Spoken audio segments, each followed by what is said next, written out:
Kedatangan bangsa barat ke Indonesia. Indonesia sejak zaman dahulu dikenal sebagai wilayah yang sangat kaya akan sumber daya alam.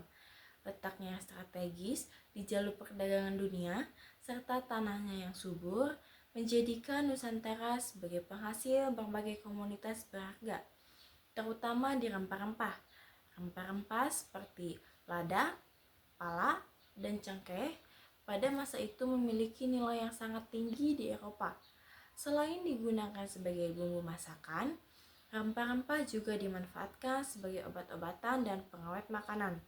Tingginya kebutuhan rempah-rempah inilah yang menjadi salah satu faktor utama bangsa-bangsa barat tertarik datang ke Indonesia. Salah satu faktor penting yang melatar belakangi kedatangan bangsa barat ke Indonesia adalah jatuhnya kota Konstantinopel ke tangan Turki Utsmani pada tahun 1453. Peristiwa ini berdampak besar terhadap jalur perdagangan antara Eropa dan Asia. Jalur darurat yang sebelumnya digunakan untuk mendatangkan rempah-rempah menjadi terhambat dan dikuasai oleh Turki Utsmani.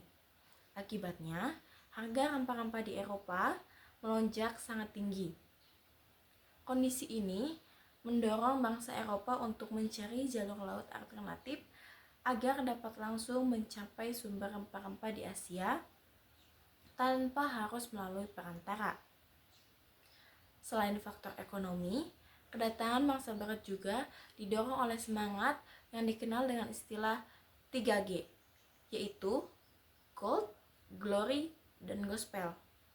Gold berarti keinginan untuk memperoleh kekayaan sebanyak-banyaknya, terutama dari perdagangan rempah-rempah. Glory berarti kejayaan dan kebanggaan bangsa dengan cara memperluas wilayah kekuasaan. Sementara gospel berarti semangat untuk menyebarkan agama ke wilayah-wilayah yang mereka datangi. Ketiga tujuan ini saling berkaitan dan menjadi dasar utama bangsa barat melakukan pelayaran jauh ke Asia, termasuk ke Indonesia.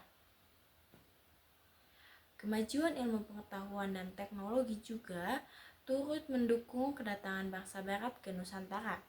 Pada abad ke-15 dan ke-16, bangsa Eropa mengalami perkembangan dalam bidang pelayaran.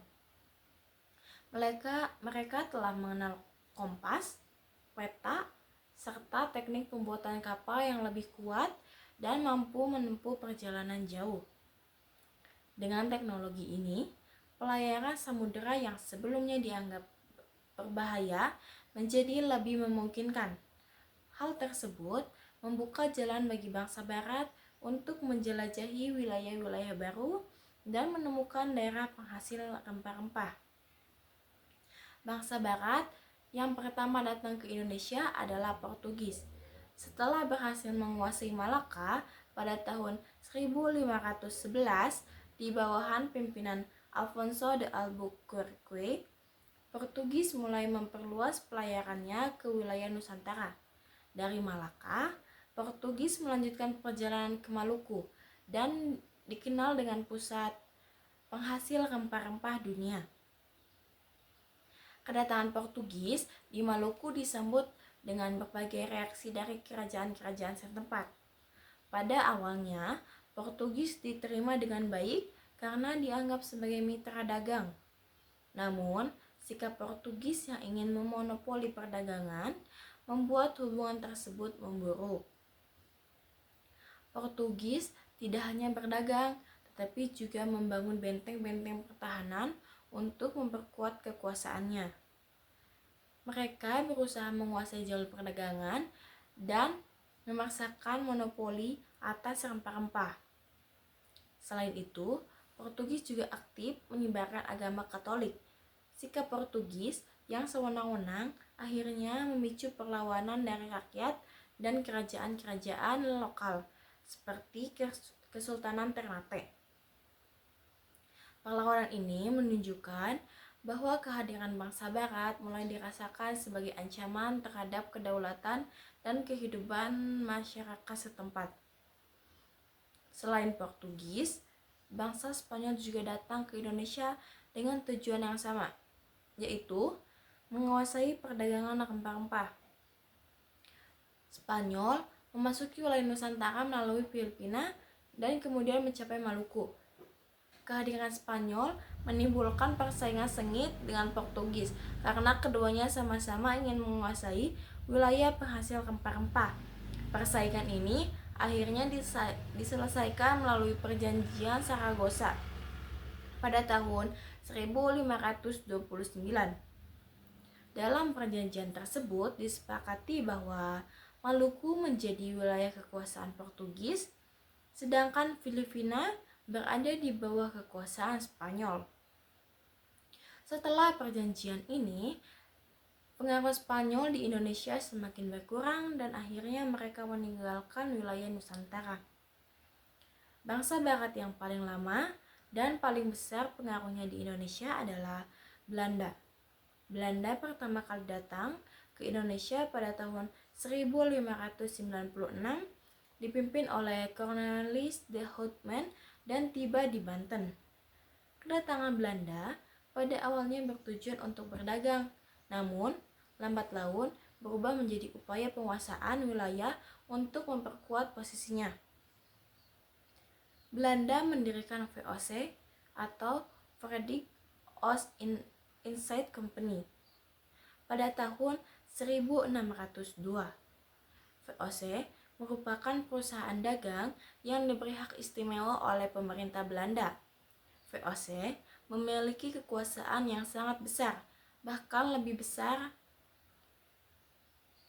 dari sebuah perusahaan dagang pada umumnya.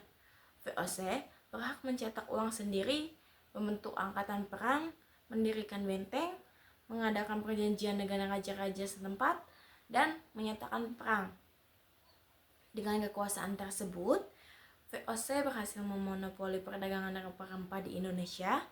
Mereka menggunakan berbagai cara untuk mempertahankan monopoli, seperti pelayaran hongi, adu domba antar kerajaan, serta pemaksaan penyerahan hasil bumi kepada VOC dengan harga yang sangat murah. Kebijakan VOC membawa penderitaan besar bagi rakyat Indonesia. Banyak petani yang dipaksa menanam tanaman tertentu dan menyerahkan hasil panennya kepada VOC. Rakyat kehilangan kebebasan dalam mengelola tanah dan hasil bumi mereka sendiri. Penindasan, kerja paksa, dan kemiskinan menjadi bagian dari kehidupan masyarakat pada masa itu. Meskipun VOC akhirnya dibubarkan pada tahun 1799 karena korupsi dan kerugian besar. Kekuasaan Belanda di Indonesia tetap berlanjut di bawah pemerintah kolonial Belanda. Selain Belanda, bangsa Inggris juga pernah berkuasa di Indonesia, meskipun dalam waktu yang relatif singkat. Inggris masuk ke Indonesia melalui perusahaan dagang East Indian Company atau EIC. Pada masa pemerintahan Thomas Stamford Raffles antara tahun 1811 sampai 1816, Inggris menerapkan sistem sewa tanah atau land rent. Sistem ini mewajibkan rakyat membayar pajak atas tanah yang mereka garap. Setelah berakhirnya kekuasaan Inggris, Indonesia kembali diserahkan kepada Belanda berdasarkan perjanjian internasional. Kedatangan bangsa Barat ke Indonesia membawa berbagai dampak bagi kehidupan masyarakat. Dampak negatif yang sangat besar adalah penjajahan, penindasan, dan monopoli perdagangan, kemiskinan, serta penderitaan rakyat berlangsung dengan sangat lama. Namun, terdapat pula dampak positif, meskipun sangat terbatas, seperti pengenalan sistem administrasi modern, pendidikan, dan teknologi baru. Meskipun demikian, dampak positif tersebut tidak sebanding dengan penderitaan yang dialami rakyat Indonesia. Kedatangan bangsa Barat ke Indonesia yang awalnya bertujuan untuk berdagang, akhirnya berubah menjadi penjajahan yang berlangsung selama ratusan tahun. Kekayaan alam Indonesia menjadi daya tarik utama bagi bangsa Barat. Namun, justru rakyat Indonesia yang harus menanggung akibatnya. Dari peristiwa ini, kita dapat mengambil pelajaran penting tentang arti kemerdekaan, persatuan, dan pentingnya kedaulatan bangsa agar tidak kembali dijajah oleh bangsa lain.